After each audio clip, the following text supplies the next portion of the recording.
Hello students. मैं सुधांशु स्वागत करता हूं आपका आशीष तिवारी यूट्यूब चैनल पर। आशा करता हूं कि आप सभी अच्छे होंगे। मैं इस चैनल के माध्यम से आप सभी के लिए लेकर आया हूं एक वीडियो लेक्चर सीरीज जो बेस आपके ऑल यूजी कोर्सेज के सेमेस्टर थर्ड और फोर्थ की environmental science theory into practice second पर्यावरण विज्ञान व्यवहार में सिद्धांत सेकंड नाम की एक इम्पोर्टेंट किताब पर, जो कि आपका एबिलिटी इन्हांसमेंट कोर्स यानी कि आपका एक का सब्जेक्ट है। तो स्टूडेंट, अगर आप ड्यू, सोल, रेगुलर या किसी और यूनिवर्सिटी से सब्जेक्ट पढ़ रहे हैं तो ये सीरीज आपके लिए बहुत ही उपयोगी साबित होने वाली है, क्योंकि इसमें हम हर चैप्टर को सिंपल भाषा में समझेंगे, इंपॉर्टेंट कॉन्सेप्ट्स को ब्रेक डाउन करेंगे और एग्जाम पॉइंट ऑफ व्यू से भी डिस्कस करेंगे।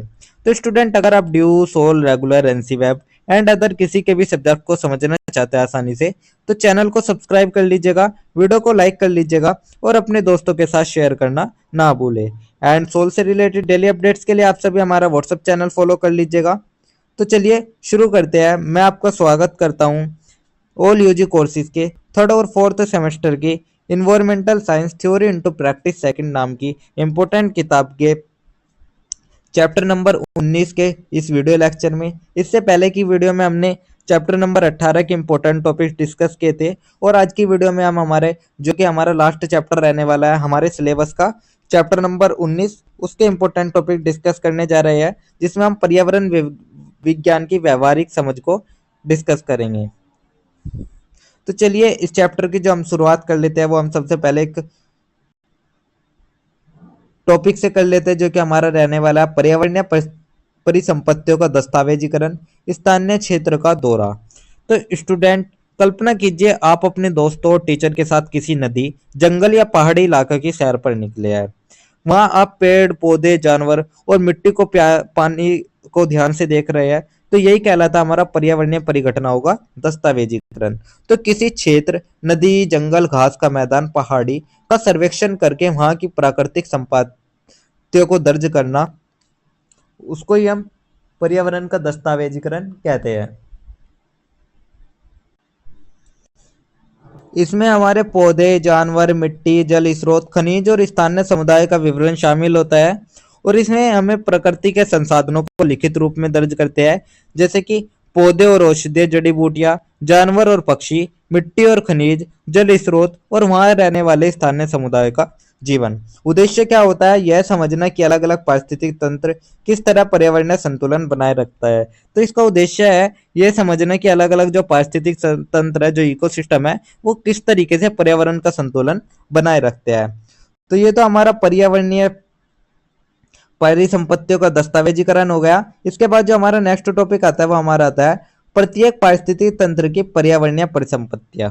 तो अब हम बात कर लेते हैं जो हमारा प्रत्येक पारिस्थितिक तंत्र है उसकी पर्यावरणीय परिघटनाएं या पर्यावरणीय परिसंपत्तियां क्या क्या है। तो सबसे पहले नदी आती है, जिसमें जल, मछली, जलीय पौधे, नदी किनारे की वनस्पति,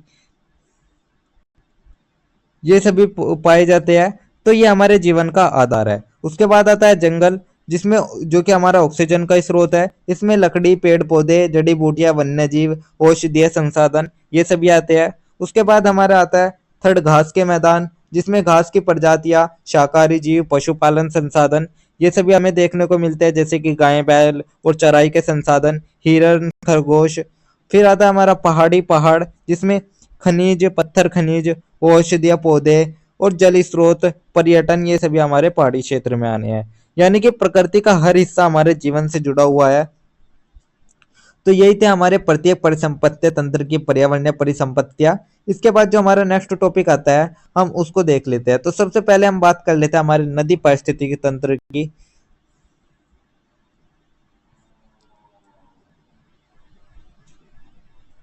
तो स्टूडेंट, जैसे कि आप सभी जानते हैं, जो पानी है वो हमारे जीवन का आधार है, यानी कि नदी जल जीवन का आधार होता है। तो इसमें जलीय पौधे, मछलियां, कछुए, जल पक्षी और सूक्ष्म जीव जैसे जो छोटे छोटे जलीय जानवर होते हैं वे हमें पाए जाते हैं। और नदियाँ कृषि, पेयजल, मत्स्य पालन और परिवहन के लिए भी महत्वपूर्ण है। तो जो नदियां हैं उनसे हमें जल प्राप्त होता है। तो जल हमारे जो हमारी दिनचर्या की लाइफ होती है उसमें बहुत ही महत्वपूर्ण रोल दिखाता है। तो ये सभी के लिए आवश्यक होता है, चाहे कोई मनुष्य हो या कोई जानवर हो या कोई पौधा हो, सभी के लिए जल एक आवश्यक आधार बना हुआ है। तो ये तो हमारा नदी पारिस्थितिकी तंत्र हो गया। इसके बाद जो हमारा नेक्स्ट आता है वो हमारा था वन आता है। तो अब हम बात कर लेते हैं वन के बारे में। तो वन पृथ्वी के फेफड़े हैं क्योंकि वे ऑक्सीजन प्रदान करते हैं। क्योंकि जो हम ऑक्सीजन लेते हैं वो हम वन से, पृथ्वी के फेफड़े यानी कि वन से ही लेते हैं। क्योंकि जो वृक्ष होते हैं वही हमें ऑक्सीजन प्रदान करते हैं। इनमें लकड़ी, फल, जड़ी बूटियां और वन्यजीव संपदा आदि भी शामिल होती है, जो कि हमारे दिनचर्या की लाइफ में बहुत ही उपयोगी साबित होती है। जैसे कि लकड़ी हो गई, फल हो गई, जड़ी बूटियां हो गई। और वन मिट्टी और जल संरक्षण में भी मदद करते हैं। तो वन से मिट्टी और जल संरक्षण को भी रोका जा सकता है।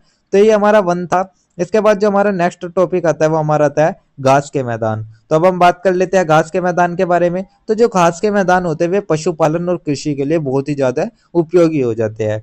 यहाँ हिरन, खरगोश, लोमड़ी जैसे जो जानवर है, जो शाकाहारी जानवर है, वे आपको मोस्टली देखने को मिल जाएंगे। तो ये क्षेत्र मिट्टी कटाव रोकते हैं और पारिस्थितिक संतुलन भी बनाए रखते हैं। तो ये तो हमारे घास के मैदान हो गए। तो यही थे हमारे नदी पारिस्थितिक तंत्र, वन पारिस्थितिक तंत्र और घास का मैदान। इसके बाद जो हमारा नेक्स्ट टॉपिक आता है वो हमारा आता है प्रदूषित साइट की यात्रा, शहरी, ग्रामीण, औद्योगिक, कृषि क्षेत्र। तो स्टूडेंट, जब हम किसी क्षेत्र का निरीक्षण करते हैं तो हमें प्रदूषण के स्रोत और उसकी प्रकृति का पता चलता है। तो किसी प्रदूषित क्षेत्र का निरीक्षण करना ताकि प्रदूषण के प्रकार और स्रोत समझा जा सके, तो उसको ही हम प्रदूषित साइट की यात्रा कहते हैं। तो सबसे पहला आता है हमारा शहरी क्षेत्र, जिसमें कि प्लास्टिक कचरा, सीवेज प्रदूषण, गंदे नाले, ये सभी आदि आते हैं। दूसरा आता है हमारा ग्रामीण क्षेत्र, जिसमें खुले में कचरा फेंकना, कीटनाशक का उपयोग, ये ग्रामीण क्षेत्रों में मोस्टली प्रदूषण फैलाते हैं। थर्ड आता है औद्योगिक क्षेत्र, जो कि फैक्ट्रियों का धुआं, रसायन, जहरीला अपशिष्ट, ये सभी औद्योगिक क्षेत्र के प्रदूषण में आते हैं। फोर्थ आता है कृषि क्षेत्र में, जिसमें उर्वरक और कीटनाशक से मिट्टी और जल प्रदूषण होता है। ये सभी हमारे कृषि क्षेत्र की वजह से होता है। तो यही अध्ययन जो है वो हमें बताता है कि किस इलाके में कौन सा प्रदूषण ज्यादा है और उसे रोकने के लिए क्या उपाय किए जा सकते हैं। तो यही था हमारा प्रदूषित साइट की यात्रा। इसके बाद हमारा जो नेक्स्ट टॉपिक आता है वो हमारा आता है सामान्य पौधे, कीड़ों, पक्षियों का अध्ययन। तो स्थानीय पौधे और औषधीय पौधों की पहचान। तो हमारे आसपास कई तरह के पौधे, कीट और पक्षी रहते हैं। तो सबसे पहले जो आते हैं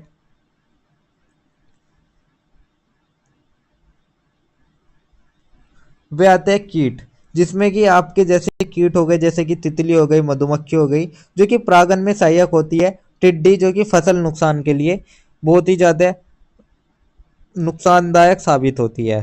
तो औषधीय पौधे जो हमारे हो गए वे उनमें आ गए तुलसी, नीम, एलोवेरा। और परागन में सहायक कीट आ गए तितली, मधुमक्खी। हानिकारक कीट हो गए टिड्डी, जो कि फसलों को नष्ट करती है। पक्षी में आ गए जैसे तोता, मैना, गौरैया, मोर, कृषि और पारिस्थितिकी के लिए उपयोगी होते हैं। तो इनका अध्ययन हमें यह समझने में मदद करता है कि कौन सा जीव पर्यावरण के लिए सहायक है और कौन सा हानिकारक। तो जैसे कि हमने अभी देखा, जो हमारा तितली, मधुमक्खी होगी, ये सभी हमारे परागन के लिए सहायक होते हैं। लेकिन जो टिड्डी हो गई, ये हमारे फसल नुकसान को बहुत ज्यादा नुकसान पहुंचाते हैं।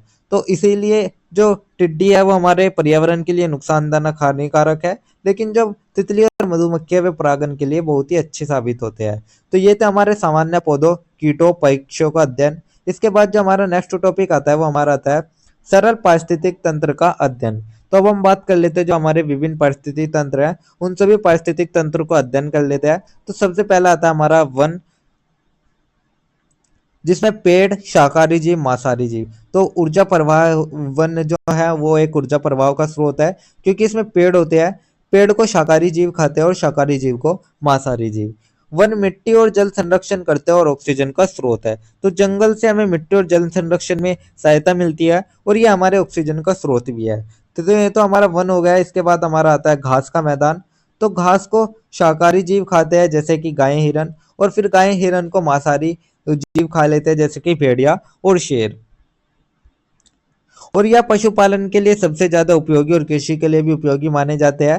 तो ये तो हमारा घास का मैदान हो गया। इसके बाद हमारा थर्ड आता है रेगिस्तानी और अर्ध शुष्क क्षेत्र।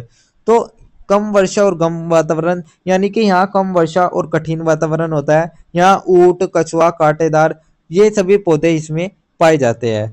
तो ऊंट, कछुआ तो हमारे जीव में आ गए, लेकिन जो कांटेदार पौधे हो गए, जैसे कि कैक्टस, जो कि अनुकूलन से जीवित रहते हैं, वे सभी हमें यहाँ पर मिल जाते हैं। तो अनुकूलन सबसे बड़ी विशेषता है यहाँ की।